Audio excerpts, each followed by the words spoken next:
മാത്രമല്ല ആത്മഹത്യയിലും ഇന്ന് കേരളം മുന്നിലാണ്. അതിന്റെ അർത്ഥം എന്താണ്? നമ്മുടെ വിദ്യാഭ്യാസത്തിനോ പണത്തിനോ മറ്റ് സുഖ സൗകര്യങ്ങൾക്കോ മതത്തിനോ മറ്റു സംഘടനകൾക്കോ പരിഹരിക്കാൻ കഴിയാത്ത വിധത്തിൽ മനുഷ്യന്റെ പ്രശ്നങ്ങൾ അടിക്കടി വർദ്ധിച്ചുകൊണ്ടിരിക്കുന്നു.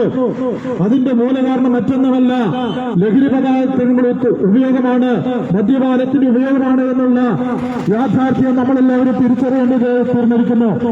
പ്രിയമുള്ളവരെ, ഒരു കാലത്ത് മദ്യപിക്കുന്നത് സമൂഹത്തിന് മുമ്പാകെ അപമാനമായി കണക്കാക്കപ്പെട്ടിരുന്നു. വളരെ രഹസ്യമായി പോയി മദ്യപിക്കുന്ന ആളുകളായിരുന്നു. എന്നാൽ ഇന്ന് കൊച്ചുകുട്ടികൾ പോലും മദ്യപാനത്തിന്റെ ശീലം വളർത്തിയെടുത്തിരിക്കുന്നു. ചില വർഷങ്ങൾക്ക് മുമ്പ് കോട്ടയത്ത് ഇതുപോലൊരു പ്രസംഗം ഞാൻ നടത്തിക്കൊണ്ടിരിക്കുമ്പോൾ അവിടെ ആ സന്ദേശം കേൾക്കുവാൻ കുറച്ച് പോയി. അവൻ എങ്ങനെയാണ് 4ാം ക്ലാസ് പഠിക്കുന്ന നിക്കറിട്ട് നടക്കുന്നതായ ഒരു കൊച്ചുപൈൻ എങ്ങനെയാണ് മദ്യപാനത്തിന് അടിമയെത്തുന്നത്? ഞാൻ അവരോട് സംസാരിക്കാനായിട്ട് ഇടയിത്തീർന്നു. അവൻ ഇങ്ങനെ പറയുവാനായിട്ട് ഇടയിത്തീർന്നു, എന്റെ പിതാവ് ഒരു തികഞ്ഞ മദ്യപാനിയാണ്. എല്ലാ ദിവസവും മദ്യപാനത്തിന് ശേഷം ഓരോ ബോട്ടിൽ താൻ വീട്ടിൽ കൊണ്ടുവരും. അങ്ങനെ ചില ദിവസങ്ങൾ കഴിഞ്ഞപ്പോൾ ആ ബോട്ടിൽ അടങ്ങിയിരിക്കുന്ന മദ്യത്തിന്റെ ടേസ്റ്റ് എന്താണെന്ന് അറിയണമെന്ന് ഇവരൊരു കൗതുകമായി. അങ്ങനെ അവൻ പിതാവ് അറിയാതെ, പിതാവ് ഗാർഡനെത്തിലായിരിക്കുന്ന സമയത്ത് മദ്യത്തിന്റെ ബോട്ടിൽ തുറന്ന് അല്പം രുചിച്ചു നോക്കി. പിന്നെ അത് പതിവായി തീർന്നു. അങ്ങനെ ഒരു രസത്തിന് വേണ്ടി ആരംഭിച്ച ചെറിയൊരു മദ്യപാനത്തിന്റെ ടേസ്റ്റ് അവനെ ഒരു തികഞ്ഞ മദ്യപാനിയാക്കി തീർന്നു. 4ാം ക്ലാസ്സിൽ പഠിക്കുന്ന ഒരു കൊച്ചുപയ്യൻ. പ്രിയമുള്ളവരെ, ഒരുപക്ഷെ ഈ വാക്ക് ഞാൻ നിങ്ങളോട് പറയുമ്പോൾ ഇത് അതിശയത്തിന്റെ ഒരു വാക്കുകളായി തോന്നാം. എന്നാൽ യാഥാർത്ഥ്യം എങ്ങനെയാണ്? കലാലയങ്ങളിൽ പോലും ഇന്ന് മദ്യപാനവും മയക്കുമരുന്നിന്റെയും ഉപയോഗം അടിക്കടി വർദ്ധിച്ചുകൊണ്ടിരിക്കുകയാണ്.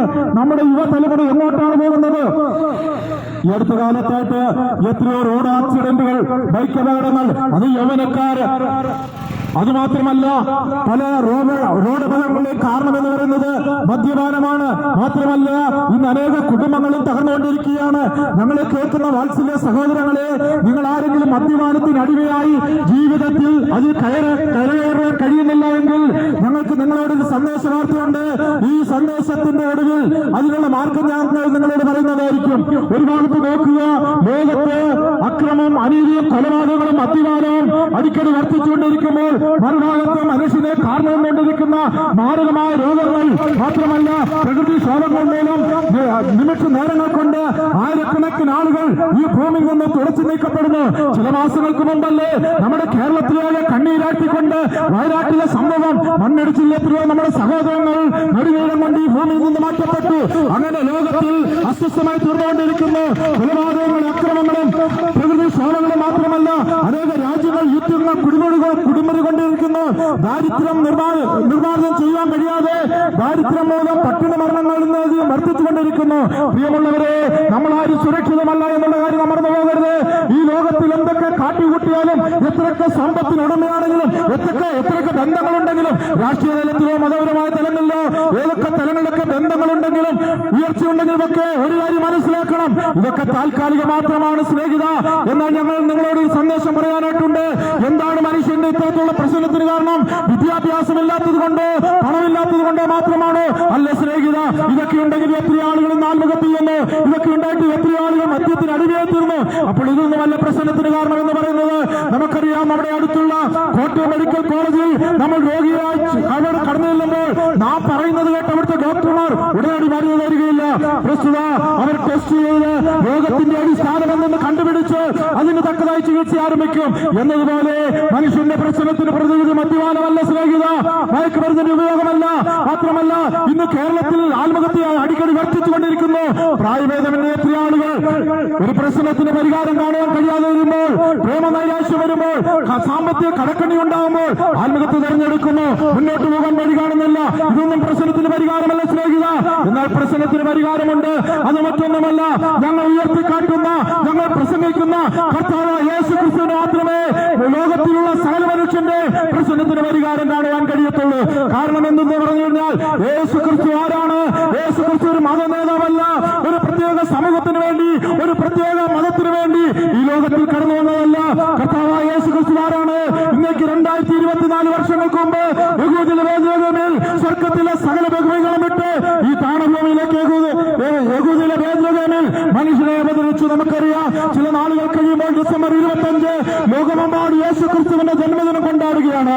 എന്നാൽ യേശു ലോകത്തിലേക്ക് കടന്നു വന്നത് സ്നേഹിത ഒരു മതം സ്ഥാപിക്കുവാൻ വേണ്ടിയല്ല, ഒരു പ്രത്യേക ജനവിഭാഗത്തിന് വേണ്ടിയല്ല. യേശു ക്രിസ്തു ലോകത്തിലേക്ക് കടന്നു വന്നത് ഈ ശബ്ദത്തിൽ രണ്ടാമത് ഞങ്ങളെ ശ്രമിക്കുന്ന സ്നേഹിത താങ്കൾക്ക് വേണ്ടിയാണ് യേശു കടന്നു വന്നത്.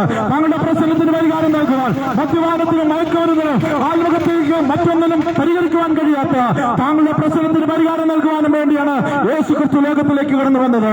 എന്താണ് മനുഷ്യന്റെ പ്രശ്നത്തിന്റെ അടിസ്ഥാന കാരണം? മറ്റൊന്നുമല്ല, മനുഷ്യന് ജീവിതത്തിൽ കുടികൊള്ളുന്ന പാപമാണ് എന്ന് വിശുദ്ധ ബൈബിൾ പ്രഘോഷിക്കുന്നു.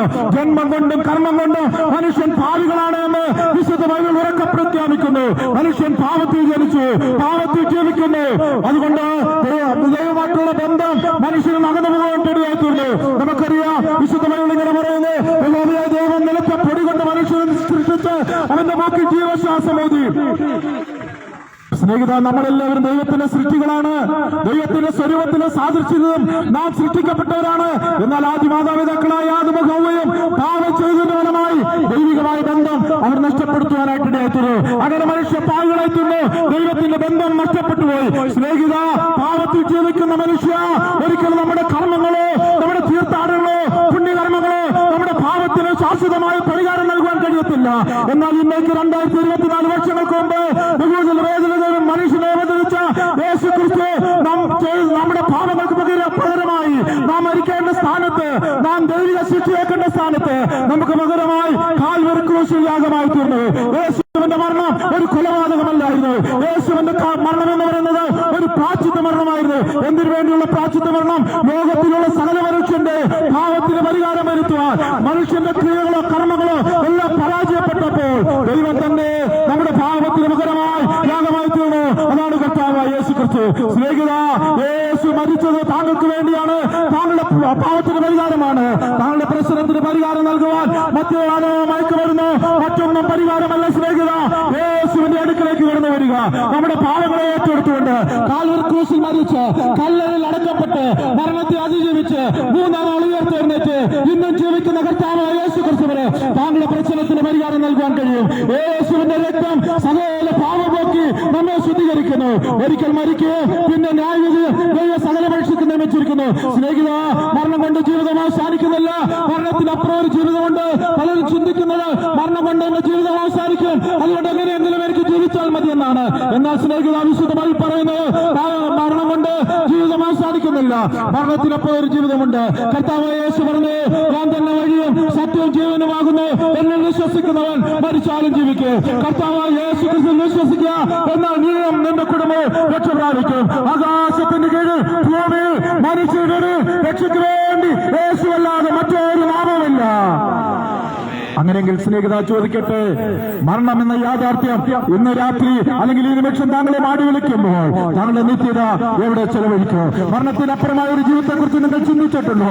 മദ്യപാനി സ്വർഗരാജ്യം അവകാശമാക്കിയില്ലെന്ന് വിശുദ്ധ ബൈബിൾ പ്രഘോഷിക്കുന്നു. സ്നേഹിത, കടന്നു വരിക. യേശുവിലൂടെ നിങ്ങൾക്ക് രക്ഷ പ്രാപിക്കുവാൻ കഴിയും. യേശുവിനെ രക്ഷിതാവായി സ്വീകരിപ്പാൻ, പാപത്തിന്റെ മോചനം പ്രാപിക്കുവാൻ നിങ്ങളൊരു പൈസ മുടക്കേണ്ട ആവശ്യമില്ല. ഒരു തീർത്ഥാടനങ്ങളോ ഒരു പുണ്യകർമ്മങ്ങളോ ചെയ്യേണ്ട ആവശ്യമില്ല. യേശു ക്രിസ്തുവിനെ ഉള്ളിൽ സ്വീകരിക്കുക. എങ്ങനെയാണ് ഹൃദയം കൊണ്ട് യേശുവിനെ സ്വീകരിക്കുക? യേശു എന്റെ രക്ഷകനാണ്, എന്റെ പാപത്തിന് പരിഹാരമാണ് ഈ ലോകത്തിലേക്ക് കടന്നു വന്നത്. എന്റെ പാപങ്ങളെ ഏറ്റെടുത്തുകൊണ്ട് ഞാൻ മരിക്കേണ്ട സ്ഥാനത്ത്, ഞാൻ ശിക്ഷിക്കേണ്ട സ്ഥാനത്ത് യേശു എനിക്ക് പകരമായി കാൽവരി ക്രൂശിൽ മരിച്ചു. അവിടുന്ന് ഉയർത്തെഴുന്നേറ്റ് എന്നും ജീവിക്കുന്നു. യേശുവേ, എന്റെ ഹൃദയത്തിലേക്ക് കടന്നു വരണമേ, എന്നെ ദൈവത്തിലായി സ്വീകരിക്കണമേ. ഇനി മുതൽ ഞാൻ ഒരു ദൈവത്തിലായി സ്വീകരിക്കാം എന്നുള്ള ആത്മാർത്ഥ ഒരു പ്രാർത്ഥന നിങ്ങളുടെ ഹൃദയത്തിന്റെ അടിത്തട്ടിലുണ്ടെങ്കിൽ, നിങ്ങൾ എത്ര തകർന്ന വ്യക്തിയെ കൊടുത്തു, നിങ്ങളുടെ പാപം എത്ര കഠിനമായാലും അത് ഹിമം പോലെ വെളുപ്പിക്കാമെന്ന് ദൈവത്തിന്റെ വാഗ്ദത്തമുണ്ട്. യേശു പറഞ്ഞു, എന്റെ അടുക്കൽ വരുന്നവരെ ഞാൻ ഒരു നാൾ തള്ളിക്കളയത്തില്ല. സ്നേഹിത, യേശു നിങ്ങളെ വിളിക്കുക. നിങ്ങൾ എത്ര തകർന്ന വ്യക്തിയായിരിക്കാം, ഒരുപക്ഷെ സമൂഹത്തിൽ വേണ്ടാത്ത ഒരു വ്യക്തിയായിരിക്കാം, കുടുംബത്തിൽ ഒറ്റപ്പെടുന്ന ഒരു വ്യക്തിയായിരിക്കാം, നിങ്ങളുടെ ഹൃദയത്തിന്റെ ഭാരം മനസ്സിലാക്കുവാൻ മറ്റാർക്കും കഴിയുന്നില്ലായിരിക്കാം, ഒരുപക്ഷെ ഹൃദയത്തിലെ ഭാരം പേറിക്കൊണ്ട് ആത്മീയത്തെ കുറിച്ച് ചിന്തിക്കുന്ന ഒരു വ്യക്തിയായിരിക്കാം. ഇല്ല സ്നേഹിത, ഇതൊന്നും പ്രശ്നത്തിന് പരിഹാരമല്ല. കടന്നു വരിക. യേശു നിങ്ങളെ സ്നേഹിക്കുന്നു. യേശു നിങ്ങളെ വിളിക്കുന്നു.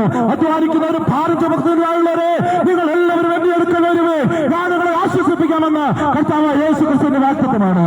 യേശുവിനെ ഉള്ളത്തിൽ സ്വീകരിപ്പാൻ നിങ്ങൾ എല്ലാത്തിനും തയ്യാറാകുന്നു.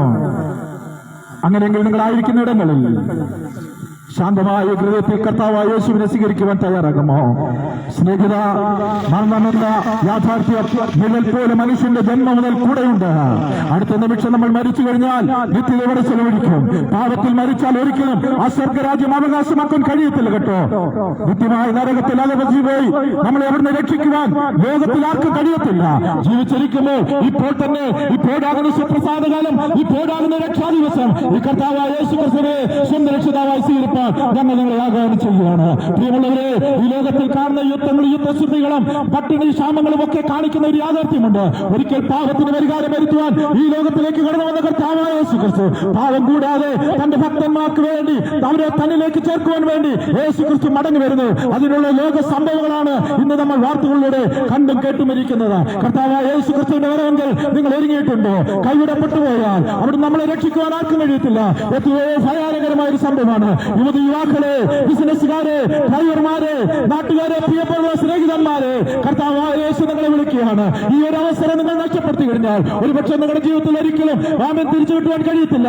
ഞങ്ങളെ പോലെയുള്ള സുവിശേഷ പ്രവാചകർ അനേക തവണ ഈ കവലിൽ നിന്നുകൊണ്ട് ഈ സുവിശേഷം പ്രസംഗിച്ചിരിക്കാം. പക്ഷെ ഇതുവരെ നിങ്ങൾ ഒരു തീരുമാനമെടുക്കാൻ നിങ്ങൾക്ക് കഴിഞ്ഞിട്ടില്ലെങ്കിൽ കർത്താവായ യേശു നിങ്ങൾക്ക് ഒരു അവസരം കൊടുത്തിരിക്കുകയാണ്. നിങ്ങൾ ഏത് മതത്തിൽപ്പെട്ട വ്യക്തിയായിക്കൊള്ളട്ടെ, ഏത് കുലത്തിലോ ഏത് വിഭാഗത്തിലോ വ്യക്തിയായിക്കൊള്ളട്ടെ, കർത്താവായ യേശു നിങ്ങളെ സ്നേഹിക്കുന്നു. നിങ്ങളുടെ കുലം ഒരു പ്രശ്നമല്ല, നിങ്ങളുടെ മതം ഒരു പ്രശ്നമല്ല, ഈ ഒരു മതത്തിലേക്കുള്ള ഒരു ആഹ്വാനമല്ല. പക്ഷെ നിങ്ങൾക്കൊരു മനസ്സിന് ഒരു മാറ്റം ആവശ്യമാണ്, ഒരു മാനസാന്തരം ആവശ്യമാണ്. മാനസാന്തരപ്പെട്ടെങ്കിൽ മാത്രമേ കർത്താവായ യേശുവിനെ സ്വീകരിക്കാൻ, കർത്താവായ യേശുവിന്റെ പൈതലായി സ്വീകരിക്കാൻ കഴിയുള്ളൂ. ഞങ്ങൾ അനുഭവിക്കുന്ന സന്തോഷം ഒരിക്കൽ ഞങ്ങൾ ഈ ലോകത്തിന് വേണ്ടാത്തവരായിരുന്നു. മദ്യത്തിന്റെ മയക്കുമരുന്നിന് അടിമയായി തീർന്ന പല പ്രിയപ്പെട്ടവർ ഞങ്ങളോട് കൂടെയുണ്ട്. ഒരിക്കലും ഇതെല്ലാം ഞങ്ങൾ ആസ്വദിച്ചവരായിരുന്നു. പക്ഷെ അവിടെ നിന്ന് സമാധാനവും സന്തോഷവും കണ്ടെത്തുവാൻ കഴിഞ്ഞില്ല. എന്നാൽ കർത്താവായ യേശു ക്രിസ്തുവിന് കഴിയും. യേശുവിനെ സ്വീകരിച്ചാൽ എന്താണ് സംഭവിക്കുന്നത്? ഒന്ന്, നമ്മുടെ സകല പാപത്തിന്, നമ്മൾ ജന്മം മുതൽ നമ്മൾ ചെയ്തതായ സകല പാപത്തിന് കർത്താവായ യേശു പൂർണ്ണമായ രക്ഷ തന്നുവാനായിട്ട് തീരും. മാത്രമല്ല നിത്യസമാധാന സന്തോഷവും പ്രത്യാശയും നൽകുവാൻ കർത്താവായ യേശു ക്രിസ്തുവിന് കഴിയും. അതുകൊണ്ട് പ്രിയപ്പെട്ടവരെ, കർത്താവായ യേശു ക്രിസ്തുവിനെ ഉള്ളത്തിൽ സ്വീകരിക്കാൻ നിങ്ങളെ ആഹ്വാനം ചെയ്തുകൊണ്ട് എന്റെ വാക്കുകളെ സമീപിക്കുന്നു. ദൈവ കർത്താവ് നമ്മളെല്ലാവരും അനുഗ്രഹിക്കുമാറാകട്ടെ. ആമേൻ. അനുഗ്രഹിക്കപ്പെട്ടതായ